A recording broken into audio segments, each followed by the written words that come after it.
أعوذ بالله من الشيطان الرجيم. منها خلقناكم وفيها نعيدكم ومنها نخرجكم تارة أخرى ولقد أريناه آياتنا كلها فكذب وأبى قال أجئتنا لتخرجنا من أرضنا بسحرك يا موسى فلنأتينك بسحر مثله فاجعل بيننا وبينك موعدا لا نخلفه نحن ولا أنت مكانا سوى قال موعدكم يوم الزينة وأن يحشر الناس ضحى فتولى فرعون فجمع كيده ثم أتى. ان الحمد للہ والصلاة والسلام علی رسول اللہ وعلی آلہ وصحبہ اجمعین ومن تبعہم بإحسان الی یوم الدین اما بعد. اعوذ باللہ السمیع العلیم من الشیطان الرجیم. وما کفر سلیمان ولکن الشیاطین کفروا یعلمون الناس السحر. آج کے دور میں ہمارے معاشرہ میں جو بیماریاں پھیلی ہوئی ہیں ان بے شمار معاشرتی بیماریوں میں سے ایک بیماری جو کہ پورے معاشرے کے افراد کو گھن کی طرح کھائے چلی جا رہی ہے، جس نے لوگوں کا سکون برباد کیا ہوا ہے، گھروں کے گھر، خاندانوں کے خاندان، نسلوں کی نسلیں تباہ کیے جا رہا ہے، وہ مرض، وہ بیماری جنات و جادو اور تعویذ گنڈوں کا کاروبار ہے. ہمارے پاک و ہند میں آپ لوگ جانتے ہیں کوئی شاذ گھر ایسا ہوگا کہ جس میں یہ بیماری نہ ہو. کوئی شاذ گھر جسے اللہ رب العزت نے محفوظ رکھا ہوا ہو، ورنہ کسی گھر میں کوئی عورت، کسی گھر میں کوئی مرد، کسی خاندان میں کوئی بچہ، کہیں نہ کہیں کوئی نہ کوئی یہ چیز ہمیں نظر آ رہی ہے. اور یہ چیز عام سی نہیں، آدمی سمجھے کہ عام سی بات ہے، کوئی بھی اٹھتا ہے کچھ بھی کروا دیتا ہے. قرآن کریم سورۃ البقرہ آیت نمبر 102 جس کے میں چند کلمات پڑھے ہیں، اللہ رب العزت نے فرمایا ہے وَمَا كَفَرَ سُلَيْمَانُ وَلَكِنَّ الشَّيَاطِينَ كَفَرُوا يُعَلِّمُونَ النَّاسَ السِّحْرَ. سلیمان علیہ السلام نے کفر نہیں کیا، وَلَكِنَّ الشَّيَاطِينَ كَفَرُوا، شیطانوں نے کفر کیا. اور ان کا کفر کیا تھا؟ يُعَلِّمُونَ النَّاسَ السِّحْرَ، وہ لوگوں کو جادو سکھلاتے تھے. گویا کہ قرآن کریم میں اللہ رب العزت نے اس جادوگری کو، اس سحر کو کفر قرار دیا ہے. نبی اکرم صلی اللہ علیہ وسلم سے صحیح حدیث میں اس گناہ کا کفر ہونا اور جادوگر کا کافر ہونا. اور جادوگر کی سزا کیا ہے؟ سزائے موت. جادوگر کی اس سے چھوٹی دوسری کوئی سزا نہیں ہے. اور جادوگروں کو قتل کروایا گیا، باقاعدہ یہ سزا نافذ کی گئی. لیکن آپ دیکھ رہے ہیں کہ یہ بیماری روز بروز بڑھتی ہی جا رہی ہے. اور خاص طور پر جب سلطان کی طرف سے اس بیماری کو روکنے کا کوئی سلسلہ نہ ہو تو یہ روز بروز تیز ہوتی چلی جا رہی ہے. پاک و ہند میں ہمارے یہی عالم ہے.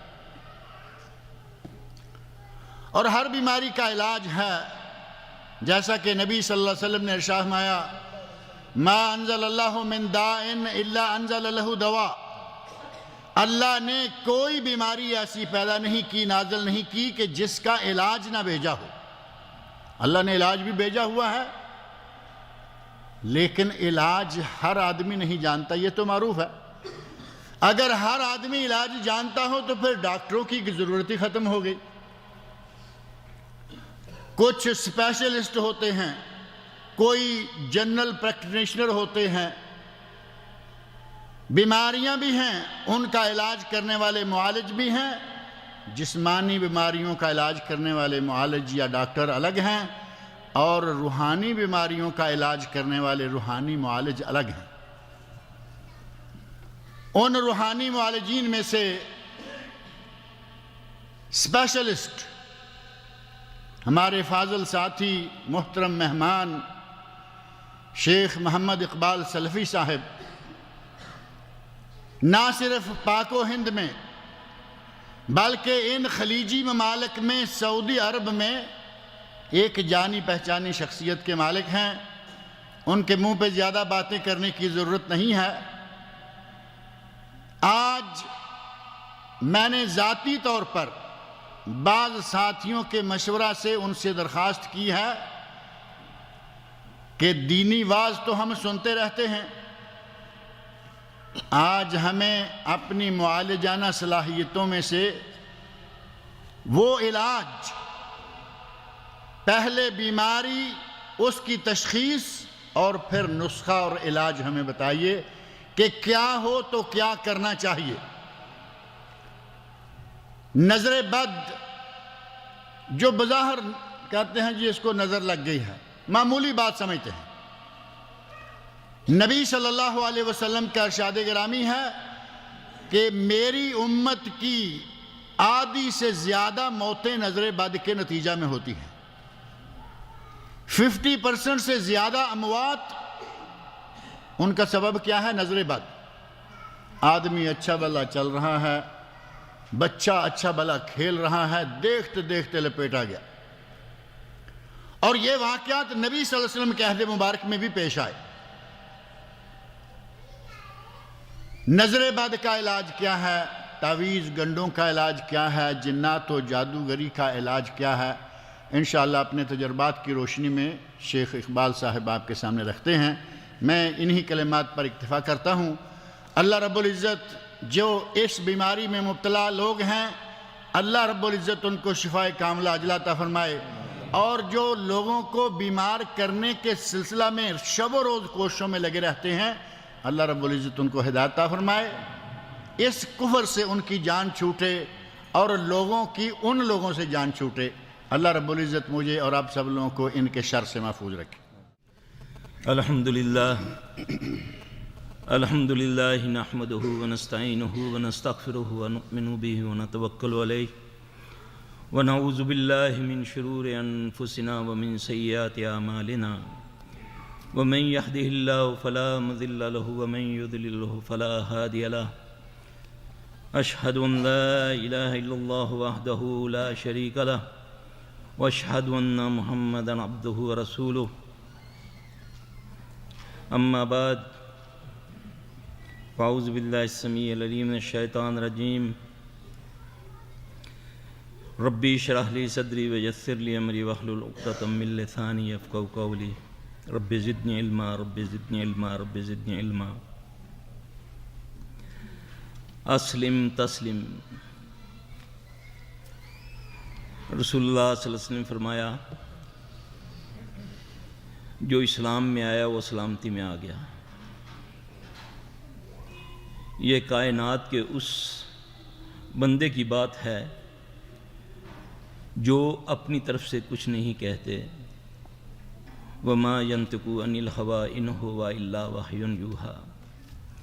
میرا رسول اپنی طرف سے کچھ نہیں کہتا، جو کہتا ہے میری طرف سے وحی ہوتی ہے۔ رسول اللہ صلی اللہ علیہ وسلم رحمۃ العالمین ہیں، اس کی امت امتوں کی سردار ہے، کیونکہ آپ صلی اللہ علیہ وسلم انبیاء کے سردار ہیں۔ اس کے باوجود اس وقت المیہ یہ ہے کہ پوری دنیا کے اندر اگر کوئی زیر عطاب ہے تو وہ مسلمان ہیں۔ جس کے پاس مال ہے وہ بھی آزمائش میں ہے، جس کے پاس بھوک ہے وہ بھی آزمائش میں ہے۔ اس کی وجہ کیا ہے؟ رسول اللہ صلی اللہ علیہ وسلم نے حضرت عمر رضی اللہ عنہ ایک موقع پر تورات کے چند عوارق پڑھ رہے تھے تو اللہ کے نبی صلی اللہ علیہ وسلم کو وہ اچھا نہ لگا، تو رسول اللہ صلی اللہ علیہ وسلم نے فرمایا، عمر کیا میں تمہارے لیے کافی نہیں ہوں؟ میری تو وہ شریعت ہے جس کی راتیں بھی دن کی طرح روشن ہیں۔ میرا بھائی موسیٰ بھی آ جائے تو وہ میری ہی اتباع کرے تو نجات کو پائے۔ بھائیو، اللہ نے جس کو ہمارا رہبر، ہمارا ہادی، ہمارا رہنما قیامت تک کے لیے بنایا، اس کی امت کا آج یہ حال ہے کہ ایسی ایسی بیماریوں میں، ایسی ایسی آزمائشوں کے اندر مبتلا ہے، دوائی لیتے ہیں تو مزید بیمار ہو رہے ہیں۔ اس کی وجہ کیا ہے؟ اصل میں ہم نے اپنے نبی کو چھوڑ دیا۔ اللہ کے نبی صلی اللہ علیہ وسلم ہجرت کر کے جن ساتھیوں کے ساتھ مدینہ میں تشریف لائے، آپ صلی اللہ علیہ وسلم کے علاوہ جتنے مہاجرین تھے سارے بیمار ہو گئے، یہاں تک کہ حضرت ابو بکر رضی اللہ تعالیٰ عنہ اور حضرت بلال رضی اللہ تعالیٰ عنہ بھی اتنے بیمار ہوئے، ایسا بخار کے سمجھ نہ آئے۔ انہوں نے مکہ کی تعریف اور مدینہ کو، اس کے بارے میں ان نے شاعر کہنے شروع کر دیے۔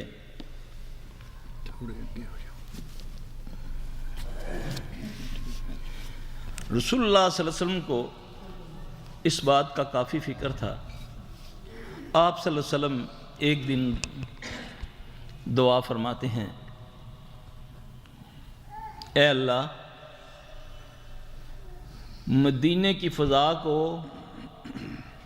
مکے کی فضا سے اچھا کر دے، مکے جیسا کر دے بلکہ اس سے بہتر کر دے۔ اے اللہ مدینے کی فضا کو مکے جیسا کر دے بلکہ اس سے بہتر کر دے، اور اس کے سا میں برکت ڈال۔ تول سے رزق ہوتا ہے، اور مدینے کا بخار جوفہ میں لے جا۔ مدینے کے پاس جوفہ ایک جگہ ہے۔ رسول اللہ صلی اللہ علیہ وسلم کی عادت مبارک تھی کہ آپ صبح صحابہ سے خواب سنا کرتے تھے۔ اللہ کے نبی صلی اللہ علیہ وسلم فجر کے بعد اپنی روٹین کے مطابق بیٹھے اور آپ نے فرمایا، آج میں خواب دعا کر کے سویا تو اللہ نے مجھے ایک خواب دکھایا۔ میں کیا دیکھتا ہوں کہ ایک دراز قد کی، لمبے قد کی عورت کالا لباس پہنے ہوئے کھلے بالوں کے ساتھ مدینے سے نکل کر جوفہ کی طرف جا رہی ہے۔ اس کے بعد جتنے صحابی بیمار تھے سب ٹھیک ہو گئے۔ اس سے کیا بات ثابت ہوئی؟ وہ بیمار فزیکلی نہیں تھے، عصبی بیمار تھے، اور اللہ نے نبی پاک صلی اللہ علیہ وسلم کے ذریعہ سے ہمارے تک یہ پیغام پہنچایا کہ دوا اور دوا۔ اور پھر اللہ کے نبی صلی اللہ علیہ وسلم نے دعا فرمائی۔ اللہ قدرت رکھتے ہیں اس کے بغیر بھی شفا دینے میں، لیکن جو اس کا فضل ہے، اس کی رحمت ہے کہ اس نے اپنے پیارے نبی رحمت اللہ عالمین محمد صلی اللہ علیہ وسلم کو ہماری طرف مبعوث فرمایا، جس نے ہمیں پیدا ہونے سے پہلے، یعنی نطفے سے پہلے بچنے سے لے کر قیامت قبر تک کا طریقہ سارا بتا دیا۔ اللہ کے نبی صلی اللہ علیہ وسلم نے فرمایا کہ جب کوئی شادی ہوتی ہے، نکاح ہوتا ہے نا، میں ذرا سمجھانے کے لیے تھوڑی سی تمہید باندھوں گا تاکہ بات سمجھ آ جائے۔ یعنی نطفے سے پہلے ہمیں شریعت حفاظت کی تدبیر بتاتی ہے۔ اللہ کے نبی صلی اللہ علیہ وسلم نے ایک دعا بتائی۔ جب دو میاں بیوی شادی کرتے ہیں، دو شادی ہوتی ہے نا، جو نکاح کرتے ہیں، آپ نے فرمایا پیشانی کے بال بیوی کے پکڑ کے نا، میاں وہ ایک دعا ہے، اللہم انی اعوذ بک من شر ہذہ جبلتہا واعوذ بک من ما جبلتہا ومن خیر ہذہ جبلتہا۔ اس دعا کے پڑھنے سے جس مرد یا عورت کو کوئی جناتی شیطانی بیماری ہے، اللہ کے فضل سے وہ اسی دن ٹھیک ہو جاتا ہے، اس دعا کی برکت سے۔ پھر اس سے آگے جب وہ اپنی شرعی ضرورت کے لیے ملتے ہیں، رسول اللہ صلی اللہ علیہ وسلم نے فرمایا اس وقت یہ دعا پڑھ لیا کرو، بسم اللہ اللہم جنبنا الشیطان وجنب الشیطان وما رزقتنا۔ جو یہ دعا پڑھ لیتا ہے شیطان پیچھے ہٹ جاتا ہے، جو نہیں پڑھتا وہ اس کے ساتھ وتی کرتا ہے بلکہ سبقت لے جاتا ہے۔ یہ رسول اللہ صلی اللہ علیہ وسلم کی بات ہے۔ اب دیکھیں، اندازہ کریں کہ تحفظ ہمیں کہاں سے مل رہا ہے۔ ابھی ایک نسل آ نہیں رہی دنیا میں، ابھی وہ پروسیس شروع ہو رہا ہے، تو ہمیں اسلام اس کے تحفظ کے لیے تدبیر بتا رہا ہے۔ ہماری بد نصیبی ہے کسی کو پتا؟ پھر اللہ کے نبی صلی اللہ علیہ وسلم نے اس پر گارنٹی فرمائی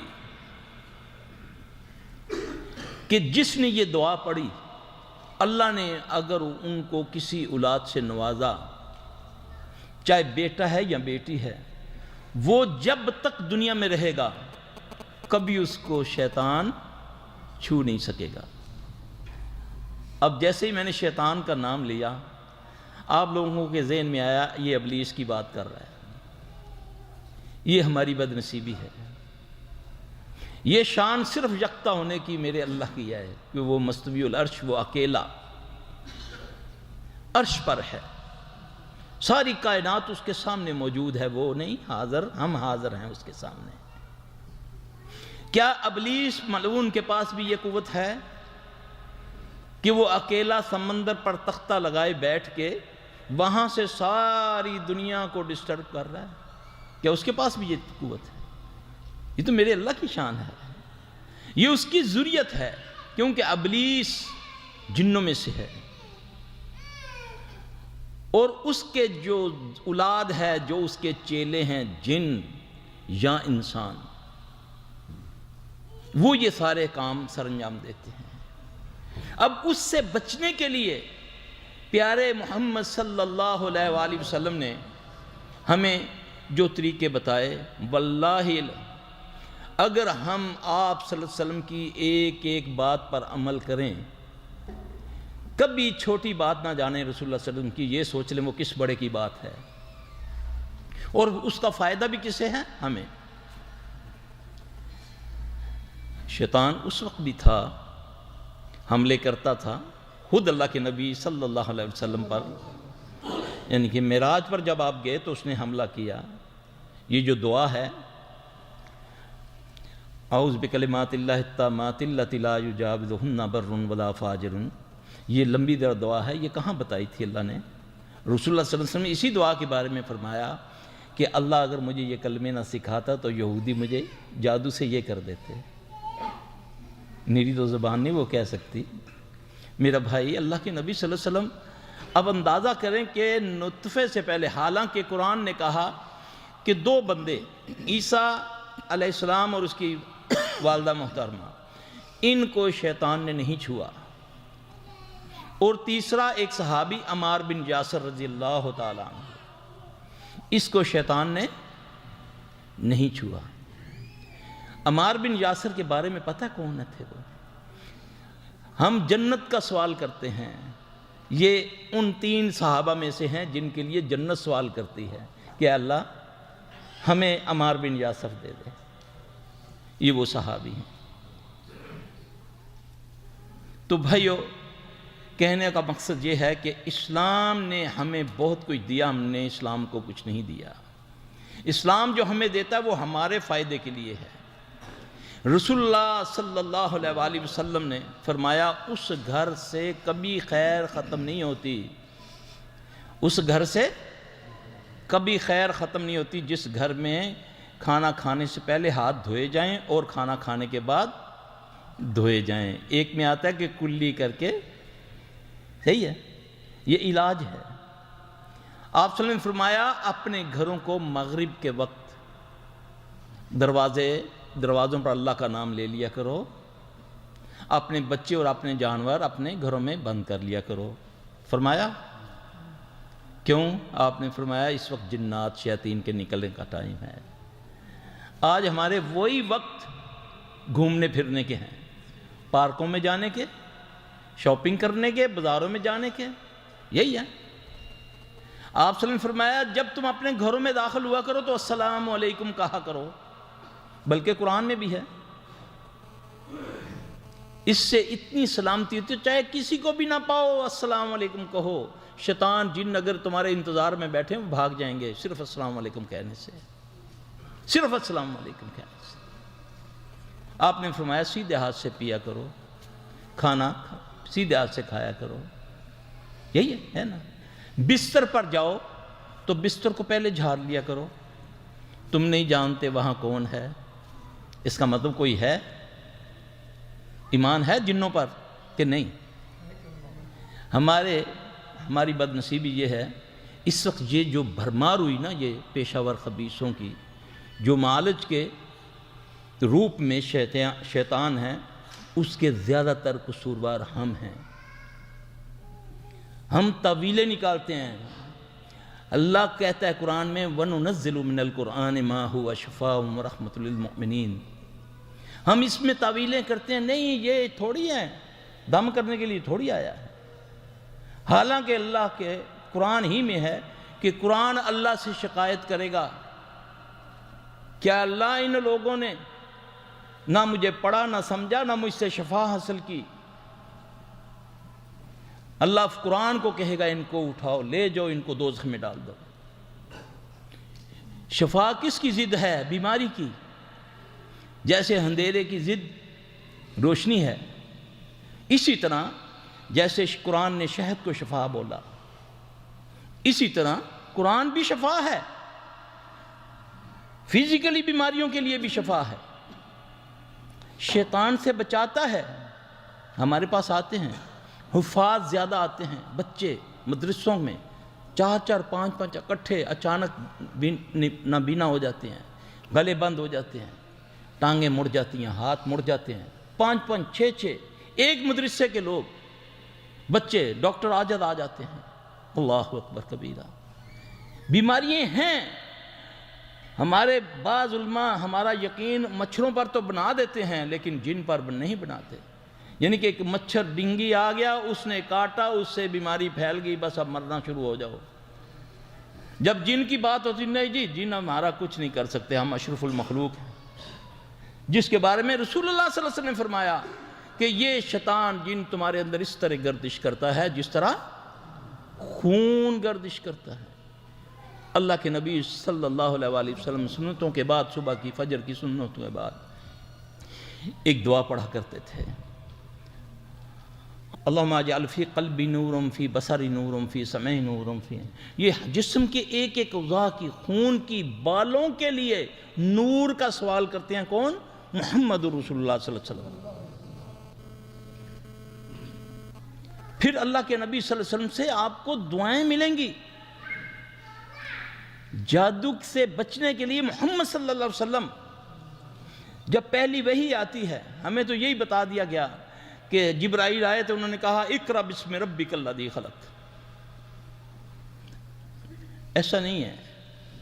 عبداللہ بن مسعود رضی اللہ عنہ سے ایک حدیث ہے، فرماتے ہیں کہ جبرائیل نے سلام کرنے کے بعد پہلے آپ کو اعوذ باللہ السمیع العلیم من الشیطان الرجیم پڑھایا، بسم اللہ پڑھائی، پھر کہا اقرأ بسم ربک الذی خلق، کیونکہ اللہ اپنا قانون نہیں توڑتا، وہ خالق ہے، مالک ہے، وہ جو چاہے کرے۔ اللہ فرماتے ہیں فَإِذَا قَرَأْتَ الْقُرْآنَ فَأَسْتَعِذْ بِاللَّهِ مِنَ الشَّيْطَانِ الرَّجِيمِ، جب تم قرآن پڑھنے لگو تو پھر کیا کرو؟ فَأَسْتَعِذْ بِاللَّهِ، اللہ اکبر کبیرہ۔ یہ قرآن پڑھنے لگے، ہم کوئی برا کام کرنے لگے ہیں، قرآن پڑھنے لگے ہیں، لیکن اللہ کہتا ہے کہ اس کو جب تم پڑھو تو پہلے میری پناہ میں آ جاؤ شیطان رجیم سے، کیونکہ اللہ نے اس کو قوت دی۔